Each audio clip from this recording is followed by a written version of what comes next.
नमस्कार, वंदे मातरम। मैं बलदेव राजपूत, दुर्ग, छत्तीसगढ़ से। आज हम लोग बात करेंगे कि साइंस होता क्या है। नॉर्मली हमने साइंस सब्जेक्ट को पढ़ा है, लेकिन साइंस सब्जेक्ट है क्या, साइंस क्यों बनाया गया था, इसकी डेफिनेशन क्या है और साइंस के अंतर्गत कौन कौन से ब्रांचेज आते हैं, नेचुरल साइंस क्या होता है, उसके बारे में आज पढ़ेंगे। तो चलिए शुरू करते हैं। सबसे पहले देखिएगा, साइंस मतलब जो विज्ञान शब्द है वो लिया गया है लैटिन वर्ड से। लैटिन वर्ड में साइंस जो था, वो जब इसका वर्ड जो था वो था साइंटिया। साइंटिया का जो लैटिन मतलब होता है वो होता है नॉलेज या टू नोन। तो साइंटिया नामक शब्द से हमें लिए मिला है साइंस। साइंस एक्चुअल में है क्या? एक सॉर्टेड स्पेशलाइज्ड नॉलेज, मतलब क्रमबद्ध तरीके से विशिष्ट ज्ञान को प्राप्त करना विज्ञान या साइंस कहलाता है। मतलब हम किसी भी चीज को अगर क्रमबद्ध तरीके से अगर उसे एनालाइज करते हैं, क्रमबद्ध तरीके से उसे अपने समझने लायक बनाते हैं, तो ऐसी सारी चीजों को साइंस कहा जाता है। फॉर एग्जाम्पल, सूर्य का हमें उगते और डूबते समय लाल दिखाई देना, आकाश का रंग नीला दिखाई देना, हमें पौधों का रंग हरा दिखाई देना, हमें जो लाइट के अलग अलग जो रंग, हमें अलग अलग रंग जो है वो लाइट में क्यों अलग अलग दिखाई देते हैं, इनके बारे में जो जानकारी है यह सब साइंस से ही पता चलता है। तो देखिएगा, साइंस जो वर्ड है वो लिया गया है साइंटिया से, जो कि एक लैटिन वर्ड है। इसका बेसिक मीनिंग नॉलेज या टू नोन, हमें जानना होता है। अब इसके डेफिनेशन की मैं अगर बात करूं तो इनका डेफिनेशन थॉमस हॉब्स ने दिया था। थॉमस हॉब्स साइंस के बारे में कहते थे, science is the knowledge of consequence and depend of one fact upon another. Thomas Hobbes का यह कहना था कि साइंस क्या है?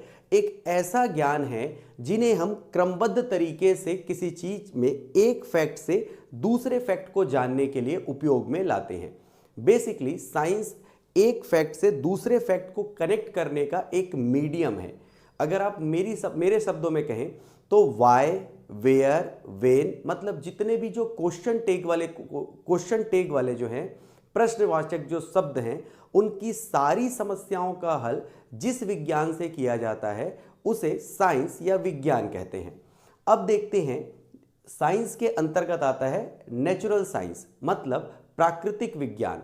नेचर्स लॉ को अगर हम ऑर्गेनाइज्ड तरीके से रिप्रेजेंट करें तो उसे हम नेचुरल साइंस बोलेंगे। भाई, नेचर साइंस का मतलब क्या होता है? जैसे मौसम का बदलना, बारिश का होना, बादलों का बनना, आकाश का नीला दिखाई देना, ये सब क्या है? नेचुरल साइंस है। तो जो नेचर ने जो नियम बनाए हैं कि एक मौसम से हम दूसरे मौसम में जाते हैं, दूसरे मौसम से तीसरे मौसम में जाते हैं, तो ऐसा क्यों होता है? गर्मी क्यों होती है? बरसात क्यों होती है? ठंड क्यों आती है? ये सारे जो नेचर के जो नियम हैं उनको ऑर्गेनाइज्ड तरीके से, क्रमबद्ध तरीके से हमारे समझने लायक बनाने के जो साइंस है उसी को हम लोग नेचुरल साइंस या प्रकृति विज्ञान कहते हैं। अब हम आते हैं ब्रांचेज ऑफ साइंस, साइंस की शाखाएं। सबसे पहला है एस्ट्रोनॉमी या खगोल विज्ञान। जैसा कि आप सभी को पता है, एस्ट्रोनॉमी या खगोल विज्ञान में हम अंतरिक्ष के बारे में पढ़ते हैं, 8 ग्रहों के बारे में पढ़ते हैं, सूर्य के बारे में पढ़ते हैं, हमारी गैलेक्सी मतलब आकाशगंगा के बारे में पढ़ते हैं।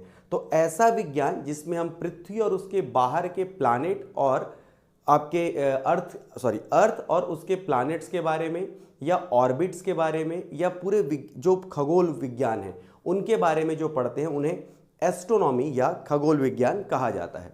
अब जो दूसरी शाखा है वो है जूलॉजी। जूलॉजी में क्या आता है? जंतु विज्ञान। जो जंतुओं के बारे में, पशु पक्षी, इनके बारे में हम जितनी भी जो साइंस पढ़ते हैं उसे जूलॉजी के अंतर्गत लिया जाता है। तीसरा होता है बॉटनी, ये होता है वनस्पति विज्ञान। वनस्पति विज्ञान का मतलब है पेड़, पौधे, पुष्प और जो भी वनस्पतियां, घास फूस, जिनके बारे में जितने भी हमको हरी चीज़ें या जो प्लांट से रिलेटेड जितनी भी चीज़ें हैं उसको हम लोग पढ़ते हैं बॉटनी, मतलब वनस्पति विज्ञान में। उसके बाद आता है जियोलॉजी। जियोलॉजी या भूविज्ञान जो रहता है उसमें क्या होता है? जैसे पहाड़ों का बनना, पहाड़ों का टूटना, चट्टानों के अलग अलग प्रकार, इसके बारे में हम जो भी जानकारी प्राप्त करते हैं उसे जियोलॉजी में लिया जाता है। उसके बाद आता है केमिस्ट्री। केमिस्ट्री में हम रसायन विज्ञान के बारे में पढ़ते हैं। जैसे 2 हाइड्रोजन के एटम और एक ऑक्सीजन का एटम मिलके H2O बनाते हैं जो जल के रूप में होता है। हीलियम गैस हल्की होती है, भारी होती है। हम जितनी भी दवाइयाँ लेते हैं वो बेसिकली दो केमिकल कंपोनेंट का मिक्स होता है। तो जितनी भी हम, जैसे अगर हम चाय भी बना रहे हैं, वह भी क्या है, दूध का, पानी का, शक्कर का, इन सब का केमिकल कंपोनेंट है। तो जब हम किसी भी केमिस्ट्री के बारे में पढ़ते हैं, मतलब रसायन के बारे में पढ़ते हैं, तो उस शाखा को बोला गया है केमिस्ट्री या रसायन शास्त्र। लास्ट बचता है फिजिक्स, भौतिक विज्ञान। भौतिक विज्ञान विज्ञान की वो शाखा है जिससे आप छोटी से छोटी और बड़ी से बड़ी चीज़ों को आप एक्सप्लेन कर सकते हो। जैसे कि हम जब चलते हैं तो हम पृथ्वी पर क्यों चल पाते हैं, हमारे ऊपर एटमॉस्फेरिक प्रेशर कितना रहता है, कोई किसी भी चीज़ का रंग ऐसा ही क्यों दिखाई देता है जैसा जब हम देखते हैं, या हमारे पास जैसे पंखे का घूमना, मोबाइल का चलना, स्क्रीन का दिखना, कुछ भी जो हम अपने आसपास देखते हैं, मतलब द्रव्य और ऊर्जा के बारे में, मैटर और एनर्जी के बारे में हम अपने पूरे जीवन में जो भी सुनते या पढ़ते हैं, उसकी शाखा को फिजिक्स या भौतिक विज्ञान कहा जाता है। तो ये एक छोटा सा डेफिनेशन था साइंस का। मैं उम्मीद करता हूं कि साइंस का ये जो डेफिनेशन है वो आपको पसंद आया होगा। मैं आगे आने वाले समय में एक प्लेलिस्ट बना दूंगा जिसमें जनरल साइंस से रिलेटेड टॉपिक रहेंगे। इस जनरल साइंस में कॉम्पिटिटिव एग्जाम में पूछे जाने वाले फिजिक्स, केमिस्ट्री, बायो, इन सब के बारे में इतनी नॉलेज होगी कि अगर आप इस पूरे प्लेलिस्ट को देखें तो आप आराम से जो कॉम्पिटिटिव एग्जाम है उसमें अच्छा परफॉर्म कर पाएंगे। तो मैं उम्मीद करता हूं कि आज का यह वीडियो आपको पसंद आया होगा। तो मिलते हैं अगले वीडियो में, तब तक के लिए जय हिंद, वंदे मातरम।